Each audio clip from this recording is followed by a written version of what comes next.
Thank you. It's my honor and privilege to be here in front of this distinguished group in this great country, this great city, this beautiful building. Very excited to have the chance to talk to you about some issues I've been thinking about for the last 25 years of my career. I've spent a lot of time trying to understand how companies achieve advantage over others, and more recently how countries achieve advantage. And the more I think about it, the more I realize it comes down to something pretty fundamental, at some level pretty simple, and something that all of you have to think about every day, which is human capital. Widely discussed, and the importance of human capital is widely discussed. But I think it's so fundamental to economic growth and some of the things we're seeing today that it's worth drilling down a little bit further and try to understand how some of the dynamics have been changing. If you just asked a very simple question, so I'm going to take this from the point of view of somebody who works, anybody. It could be a farmer, it could be an executive, it could be a scientist, an engineer, a professor, and you just ask the question, who's competing for your job? All of us have to ask that question. And you ask that question and say, in any country, you could have asked that in Italy, United States, Germany, China. You ask that question before 1900, chances are you got an answer, somebody from my town. If I was a lawyer, I was competing with the lawyer down the street. If I was a farmer, I was competing with the farmer on the adjacent land. And then if you ask that question before 1950, if you ask that question in the United States or you ask that question in Europe, you probably got an answer, people from my region. Transportation, communication was getting better, and people felt they were competing with they were worried about losing their job to somebody from their region. And if you ask that question before 1970, you probably got the answer, people from my country. If you were an engineer in Italy, you competed with engineers in Italy. If you were an auto worker in Germany, you competed largely with other auto workers from Germany. If you ask that question before 1990, with more integration, particularly trading blocks like the EU, you probably got people from my trading zone. So as those barriers to trade fell, people were competing in a broader space. If you ask that question today, you ask anybody, who are you competing with? Who's competing for your job today? Increasingly, the answer looks like this. You're competing with people from just about every corner of the world. If you're an engineer, software engineer sitting in Silicon Valley, you are competing with software engineers from Bangalore. Make no mistake about it. If you're a design engineer, you specialize in say, microwave engineering, you are competing with engineers from China. Make no mistake about it. Those are the people competing for your job. Now, you could say, well, what about, so you could say, what drives all of this? Well, a lot of things. Reductions in barriers to trade, we have more open markets, freer flows of capital, so allowing capital to flow to where there's an able workforce. Growth of multinational companies. So multinational companies do a great job arbitraging labor markets, moving to where there's skilled labor that is underpriced. The opening of large economies, Linda talked about the opening of Brazil and India, China, Eastern Europe. And also convergence of worker skills and capabilities. So as we're seeing greater investments in education, we are actually seeing fewer differences in the skill sets. There's still a large number of skill differences. And in fact, often a response is, what happens if I'm a skilled worker? And I'll turn to that in 1 second.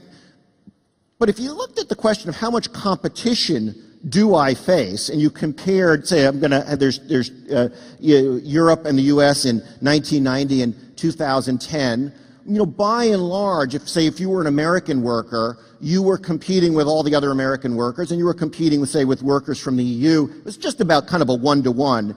Now, if you jump to 2010, and unfortunately the way it graphically came out, you can't see the brick number here. I think my slide got reformatted. That's what about 1.4 billion workers were added to the workforce since 1990 from the opening of Brazil, Russia, India, and China. So you're no longer competing, if you're, say, a European, just with other Europeans and just with North Americans. You suddenly now have 5 times the level of competition. And it's pretty basic in economics or any strategy analysis. The more competition you face, the more you're going to face wage pressures. And that's exactly what we see happening. Now, the question of what if I'm highly skilled? So a lot of times I'll hear people in the United States, and I'll hear them in Europe say, well, this trend, this large number of workers entering the global workforce, that's affecting the low end. Those are people without skills. They're the ones being most affected. The data shows that's true. But just because you have an advanced degree in science or engineering doesn't mean you're immune from these competitive pressures. And if you just compare the number of science and engineering graduates across the US, the EU, and the combined BRIC countries, you can see there's a massive number of science and engineering graduates coming out of those countries. So this says that this competition is affecting all areas. And in fact, just recently in the US, a colleague of mine has been writing a case study on a company that's doing international teleradiology. So you have a scan done, say, at the Mass General Hospital in Boston, and that scan is being read by a physician, an American-trained physician in India, at about 1/10 the cost. So even if you're a physician, this is affecting you. So what are the implications of this? Well, the good news is global markets, as Linda pointed out, increase opportunities. Here in Italy, just compare Italian luxury good exports to China in 1990 versus 2012. I imagine they've increased by probably 100-fold. The bad news is the workforce is now competing in a much bigger pool of labor. So there's good news, the opportunity. The bad news is, from a worker's point of view, and I say worker, any worker, executive, right down to a shop floor worker, is competing in a much bigger pool of global labor. What does that lead to? Very predictable effects, and we've seen them. Wage stagnation in the U.S., so real average weekly wages in the U.S. have not increased since the early 1980s. Despite a lot of GDP growth, weekly average wages have not increased for a few decades. And what we're seeing in Europe which is either unemployment or underemployment in the EU. Those are just predictable effects of finding yourself competing in a much bigger, more competitive labor pool. And this leads to a vicious cycle, and I think we're seeing some of this while a lot of the challenges we're hearing about in Europe around debt and macroeconomic adjustments. In fact, I think the issues are more than cyclical. I think they reflect profound structural changes in the global economy, and we wind up with a vicious circle. Countries that have a declining ability to attract high-wage jobs, and that's what we're seeing in countries like Italy. We're seeing it in the United States. We're seeing it throughout many parts of Europe. That leads to wage stagnation and unemployment. That leads to lack of economic growth. That leads to budget deficits. So it's lack of growth leads to deficits, not the other way around. That leads to austerity measures, which reduces demand, which leads to wage stagnation and unemployment. And that's exactly the vicious circle that we're in today. We're in it in Europe, and we're starting to fall into it in the US.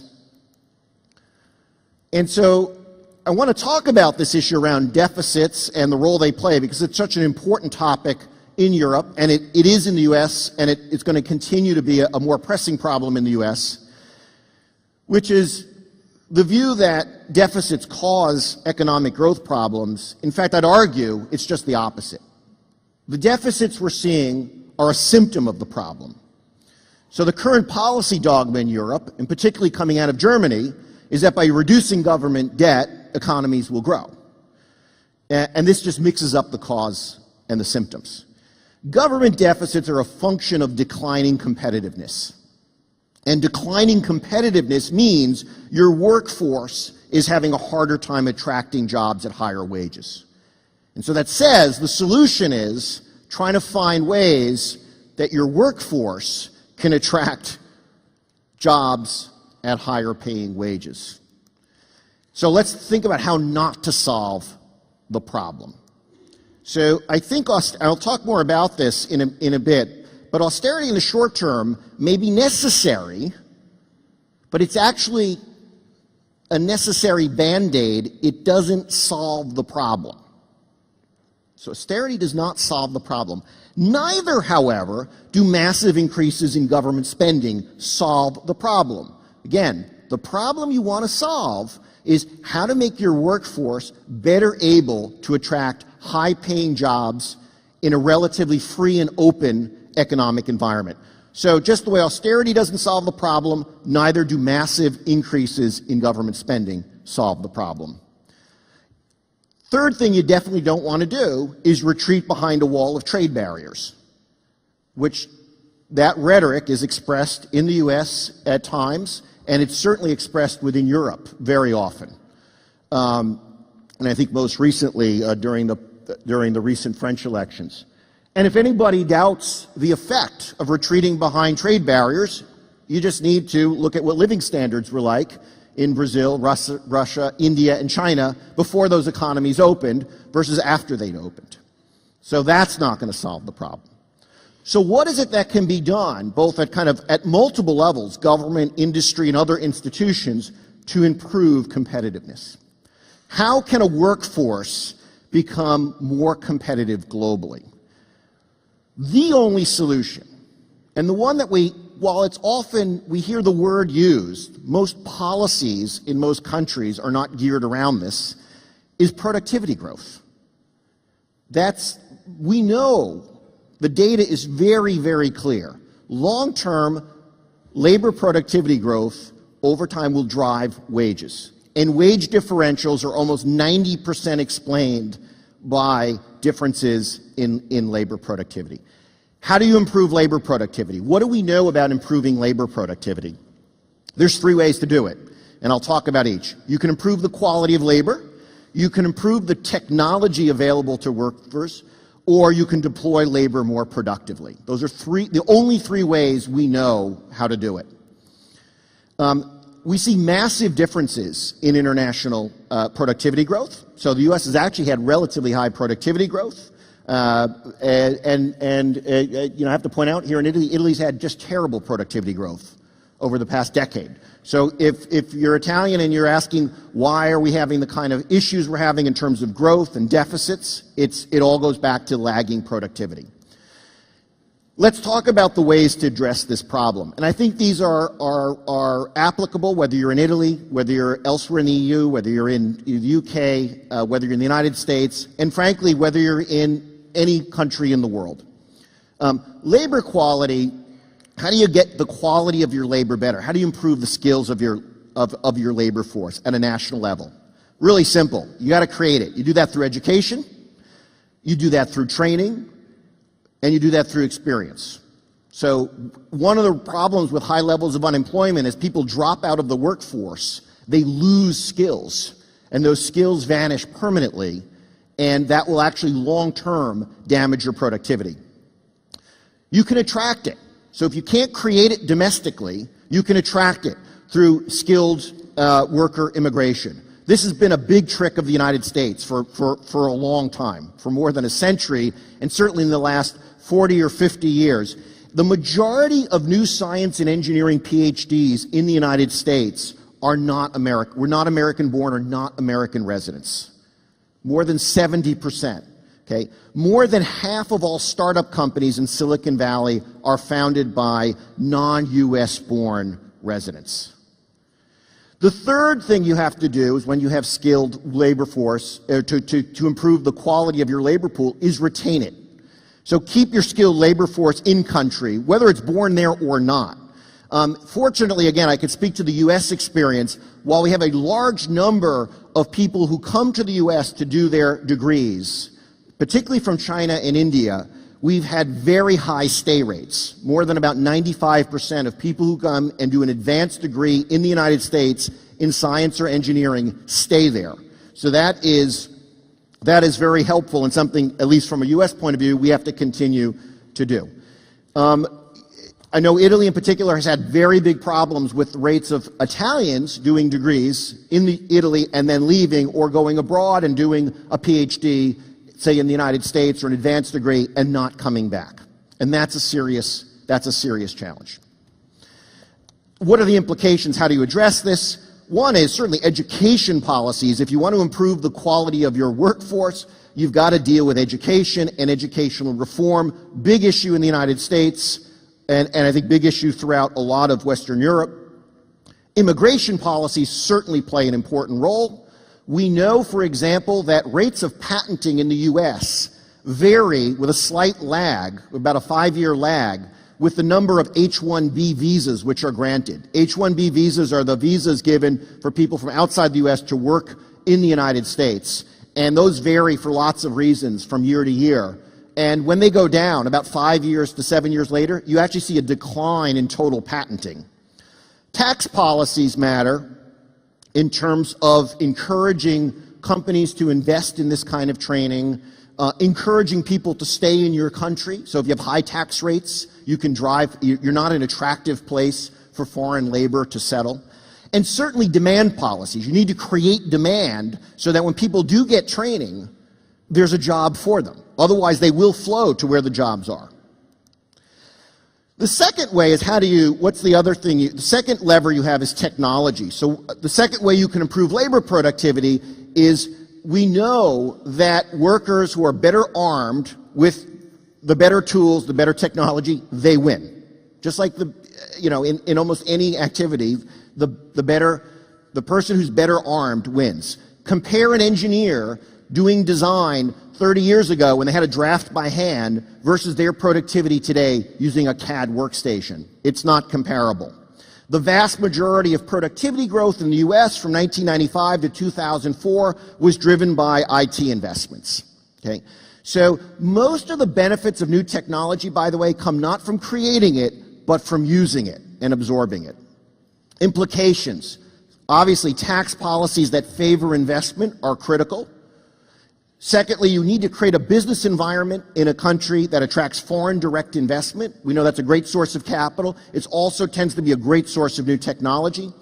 From a government point of view, certainly the kind of investments in technology infrastructure, like high-speed broadband, matter, and corporate governance that facilitates rapid organizational adaptation.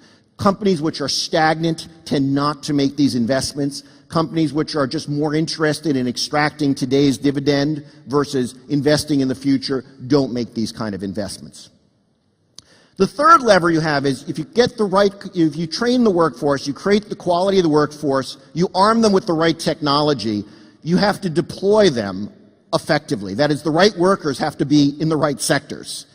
About 2/3 of long-term productivity growth comes from the movement of workers across sectors. So, for example, in the 20th century, a huge chunk of productivity growth came from people moving from agriculture to manufacturing. Productivity then really, requires getting the right workers in the right sector. You don't want computer programmers, sweeping the streets. Okay? Implications. This is the big hot issue now in Europe, fluid and flexible labor markets. This is why flexible labor markets matter, because they enable the workforce to be reallocated across sectors of the economy where they're more productively used. Reducing barriers to movement is very important. Okay? Obviously, a lot of legitimate discussions around how do you preserve the safety net for a workforce if you're going to have a more flexible labor market. Training programs matter, being able to retrain people who may have been trained in one field. Their mobility will be limited by their skill set. And certainly also incentives play a very important role. All of these require structural changes, right? And these are long-term phenomenon, which is challenging politically. From a government point of view, it's getting the investment policies right, investments in education and infrastructure, tax policies that encourage investment, immigration policies that encourage the entry and staying of high-skilled labor, and labor market policies that facilitate flexibility. Certainly from a corporate point of view, investments in technology, training, and management policies matter a lot. These are not just issues that can be solved with government. And certainly companies that develop their export markets play a very important role in driving the demand for labor. And then finally, from a labor union point of view, I think there needs to be a lot more focus on labor unions, certainly in the U.S. historically and in Europe, on focus on labor productivity improvement over job protection. For many decades in the U.S., the United Auto Workers fought very hard to protect jobs and gain current benefits. So they created all sorts of policies that, in essence, rigid work practices that really destroyed productivity. And where did it lead them? They have about 1/10 the membership they had 40 years ago. Their wages have fallen in half. It's a losing battle for labor unions. If you're running a labor union, you've got to be thinking about the best way to protect your workforce is to think about, how do I make my workforce, my union, my members, the most productive people around? That's going to attract the jobs to them. And too often I think the debate has not flowed that way. I think the current debate in Europe and now in the US is kind of getting it a bit wrong. It's this austerity versus government spending, and it's not enough focus on structural reform. That is just now starting to enter the lexicon in the discussions in Europe. I think it's important, but it's going to take a while, and it's going to have to be driven through. These structural changes are politically very difficult. Ultimately, they require, the kind of structural changes I'm talking about require cooperation from government, businesses, and union. They can't just be done by one group. I'm going to stop there so that we can leave a few minutes for questions and discussion. Thank you.